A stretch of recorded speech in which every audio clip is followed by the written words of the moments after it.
the timeless past.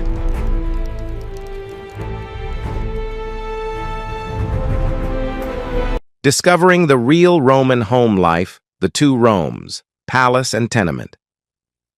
Before we even cross the threshold of our Roman domus, we have to understand the world it existed in. To really get what this house meant, you first need to see how the other 97% lived. Rome wasn't a city of pristine marble villas. For the vast majority of its 1 million people, Rome was a city of shadows, noise, and constant grinding insecurity. Most Romans were crammed into colossal, teetering apartment blocks called insulae. The word insula literally means island, and that's what they were. Entire city blocks swallowed by a single monolithic structure rising 5, 6, sometimes even 7 or 8 stories into the sky. These weren't luxury condos. They were cheaply built, thrown up by developers looking to maximize profit with timber frames and brittle mud-based bricks. The result was a city living in constant fear of two things: fire and collapse. The satirist Juvenal wrote of a Rome where you were just as likely to be killed by a falling roof tile as you were by a mugger in a dark alley. Fires were so common they were just a feature of daily life, sweeping through the cramped, timber-framed buildings with terrifying speed. Imagine living in one. The ground floors, often housing shops, were the most desirable. But as you climbed the rickety, narrow stairs, life got exponentially worse. There was no running water on the upper floors. You had to haul it up by hand, bucket by bucket, from a public fountain blocks away. No private toilets either. Residents used public latrines or, more often, a chamber pot, and its contents were frequently and unceremoniously tossed out the window onto the street below. The rooms were small, dark, and suffocatingly hot in the summer. In the winter, with no central heating, families would light braziers indoors, filling the already smoky, poorly ventilated spaces with fumes just to stay warm. This was reality for the plebs, the ordinary citizens of Rome. It was a life lived cheek by jowl with thousands of others, a world of noise, smell, and constant nagging fear. Now, against that backdrop of squalor and chaos, picture the domus, a sprawling, private, single-family home. Even from the outside, the contrast is staggering. Instead of a teeming facade with hundreds of windows, you see a high, often windowless wall facing the street, an image of security and exclusion. While the insula is porous and vulnerable, the domus is a fortress. It immediately establishes itself not just as a different class of building, but as the home of a different class of human. Only the wealthiest elite, the top patrician families, could afford this. And this house, this island of tranquility in a sea of urban chaos, was the kingdom of one figure, the paterfamilias. To understand the domus, you have to understand him. The term translates as father of the family, but that translation doesn't even come close. He was the oldest living male in the family, and under Roman law he held a power known as patria potestas, literally, the power of the father.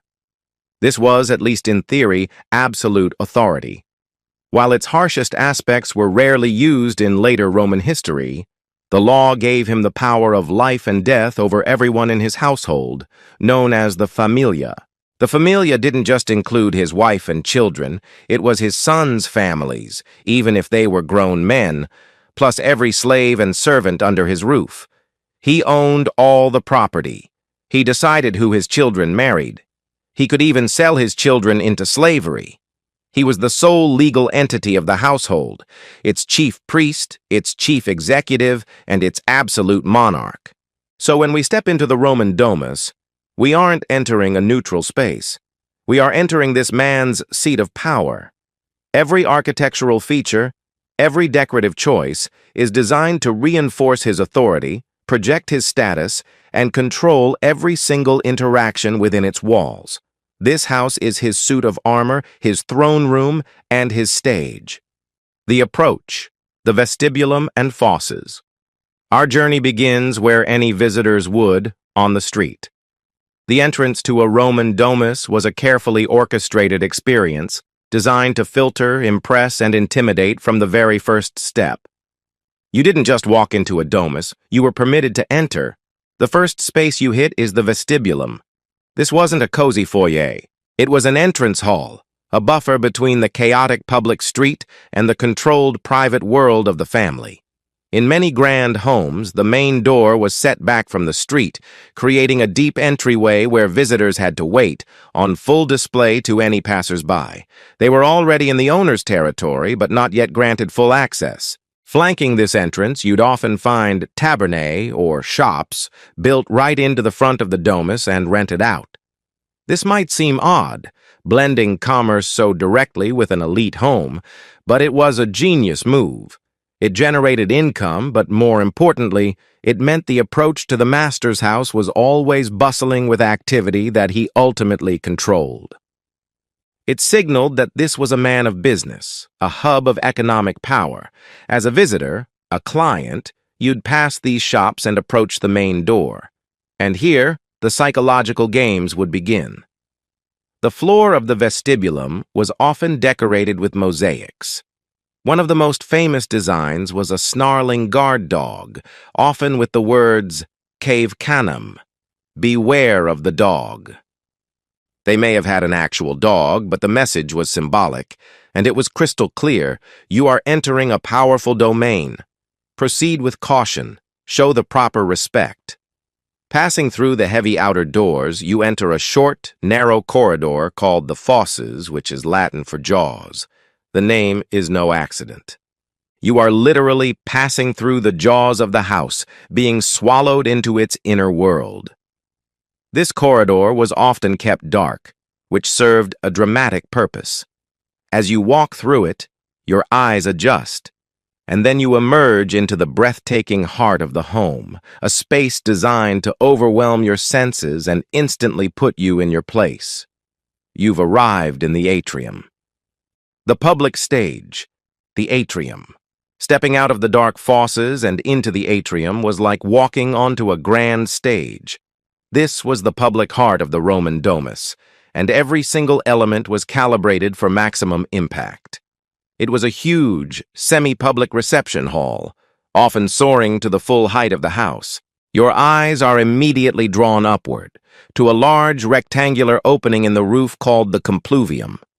This let in light, air, and crucially, rainwater, which fell into a shallow marble pool set directly below it in the floor, the impluvium. The sight and sound of water, a precious commodity in a crowded city, was an immediate, unsubtle display of wealth.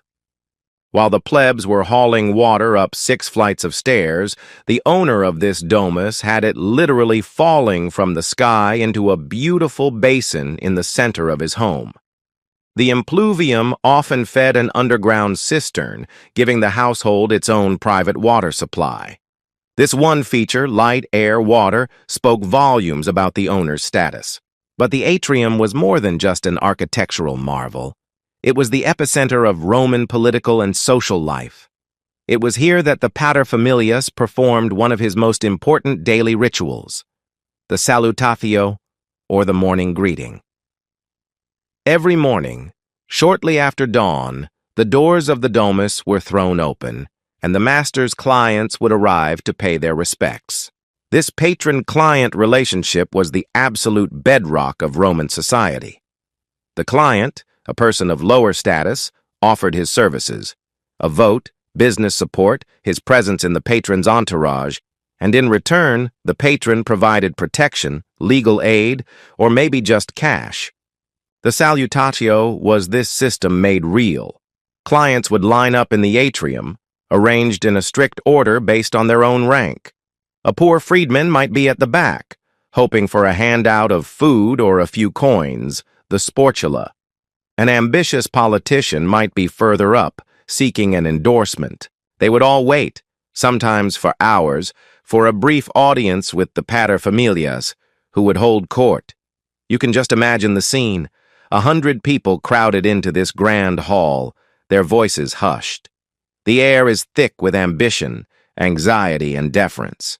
And all around them, The room itself is reinforcing the patron's power. The walls were covered in vibrant frescoes and the floors with intricate mosaics.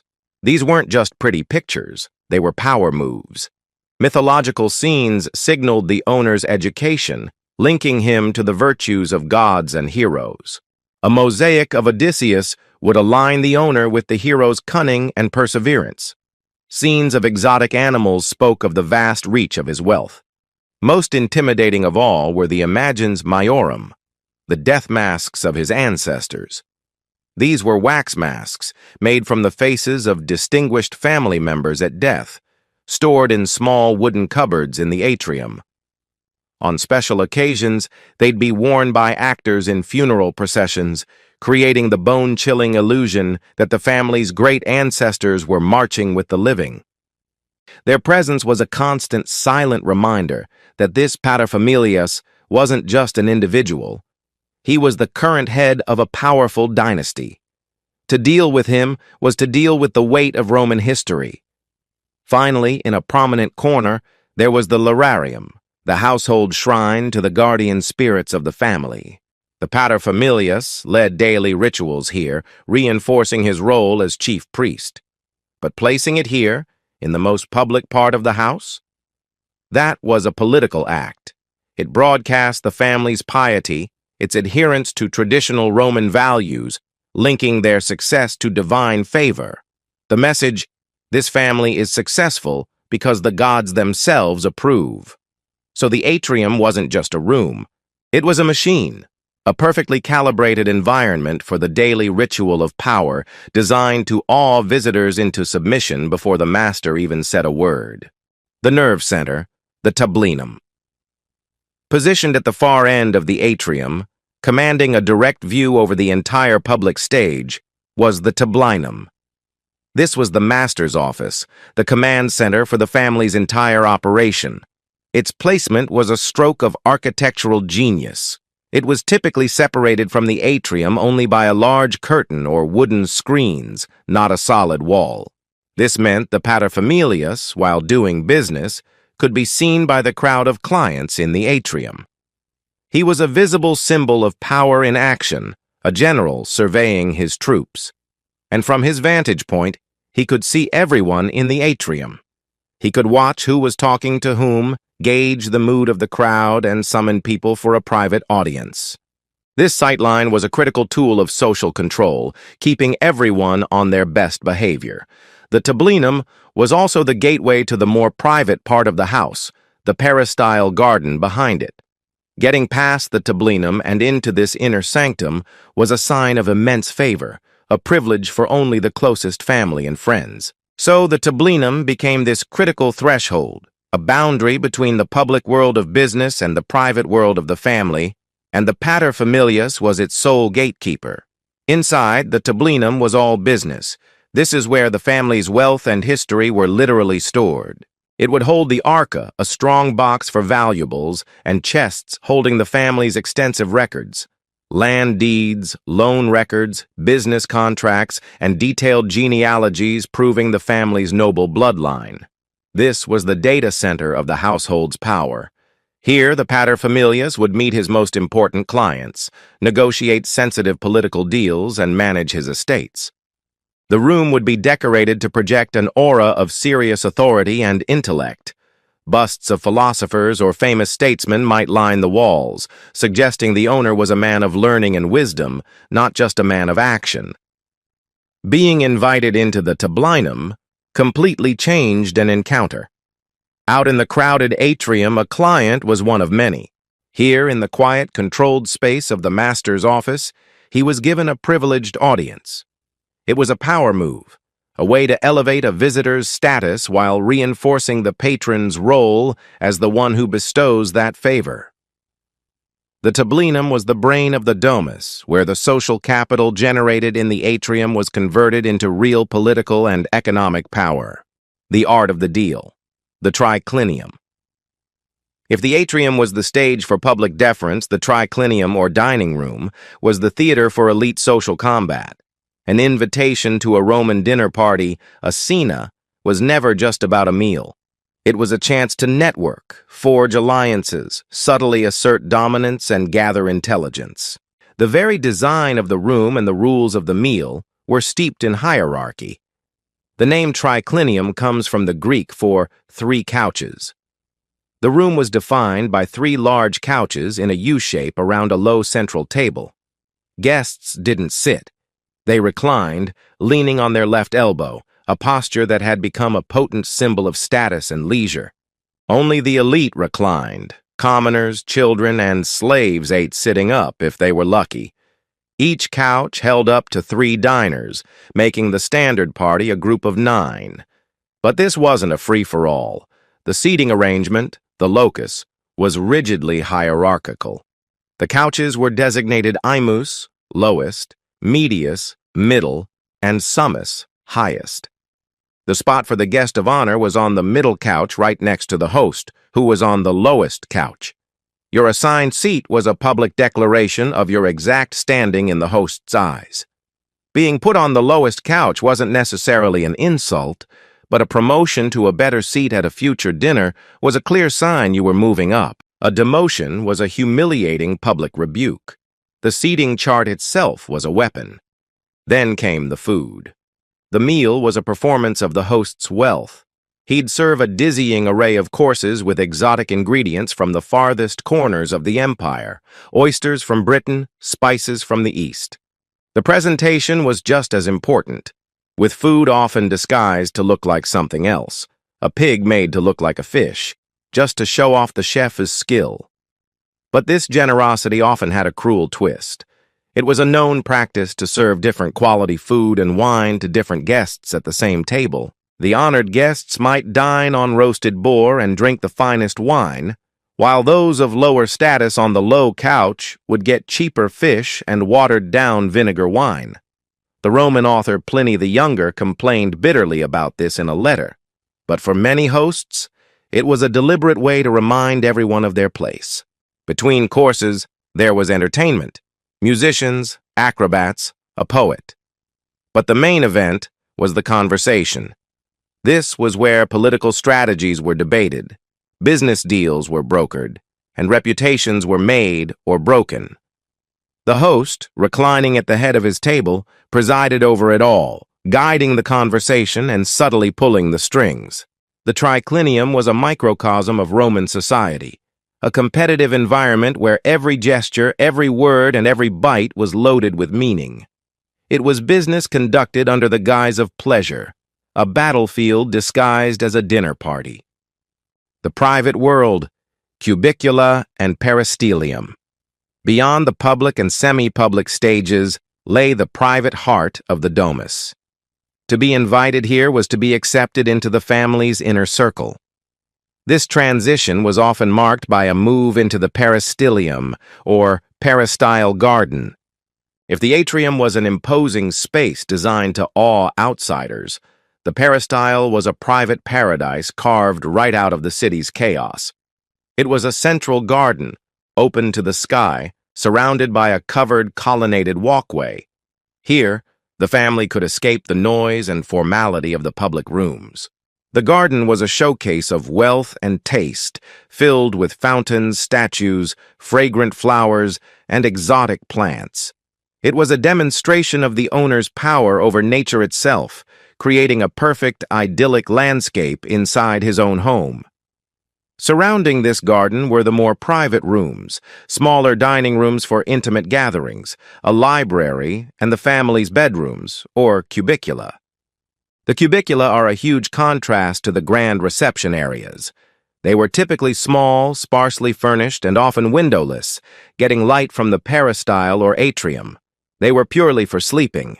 And that tells you everything you need to know about the Roman elite mindset. You pour your resources into the public-facing areas of the house where power and status are performed, not into private comfort. But this private world was far from empty. It was populated by the largest and most crucial group of people in the domus, the slaves.